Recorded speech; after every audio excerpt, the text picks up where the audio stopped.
Please excuse the mess behind me. I am, once again, packing. It seems like I spend most of my life either packing or unpacking, but I'm taking time in the middle of that to read to you the next bit of Anna's new book. Sure thing, but Casey crossed her fingers behind her back and they continued playing their games. Soon Mary went down to get a snack and Casey picked up the clown. He felt cold to the touch, but his smile gave him away. He was happy as happy could be. She inspected the toy when Mary walked back in. "What are you doing?" Mary asked, rushing over. Surprised, Casey dropped the clown. He fell to the floor.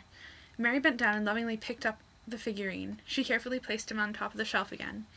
"I'm sorry," Casey said. "I think we should play downstairs now." Mary led Casey out of the room, and neither of the girls noticed the smile fading on the clown's face. As the two girls went about their way, neither of them looked back to see that the smile had faded from the clown's face. That night Mary had sweet dreams. She dreamt of pretty flowers and unicorns, but she also dreamt of the clown. She was having a lovely dream about the clown teaching her to ride a whale when she was awoken by a noise. It came from the shelf above her bed. She stood on her bed and stared at the figure. He looked different. He no longer smiled, and his accordion was now by his feet. She looked deeper at his eyes and felt an odd sensation. She shut her eyes tight and held her breath. When she opened them, Mary noticed that everything around her had grown, and she was now standing on top of the very shelf she was just looking at. She saw the clown, and then his head moved toward her like he was alive. "I must be dreaming an odd version of the Nutcracker," she said. Mary remembered the movie her family watched every year at Christmas. She knew this clown was no Nutcracker, but what had just happened to her felt similar. The clown just shook his head. She jumped back. The clumsy clown in clumsy shoes clumsily stepped off the pedestal. He tilted his head and leaned toward her. "What's happening?" Mary asked. The clown only shook his head and pointed toward his neck. A small scratch was visible right in the middle. "Oh, you can't speak! Wait, did that happen when Casey dropped you?" she questioned him. He sadly nodded his head. "Poor thing."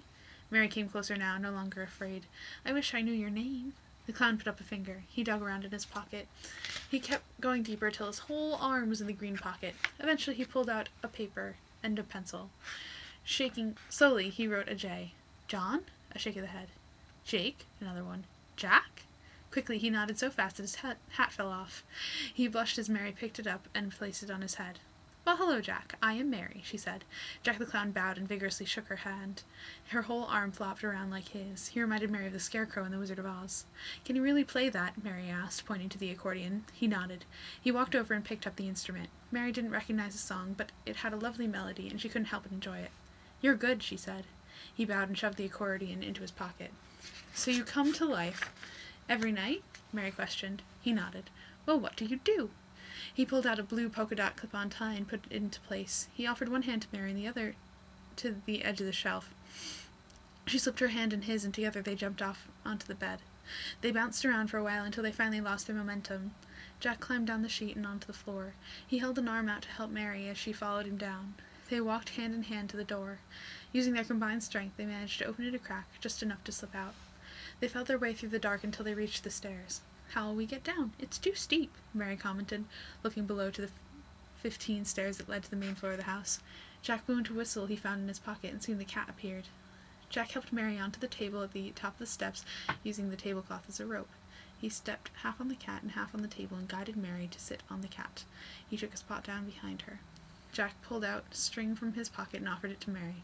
She held one side while he tied the other to his waist. With a small nudge, the cat raced off. They tumbled down the steps and raced into the family living room. Turning into the kitchen, Mary slipped. She held on tight to the rope that was attached to Jack, the only thing keeping her from falling. She screamed as they turned another corner. She was almost thrown into a wall, but Jack pulled her up in the nick of time. And that is all I have time for today.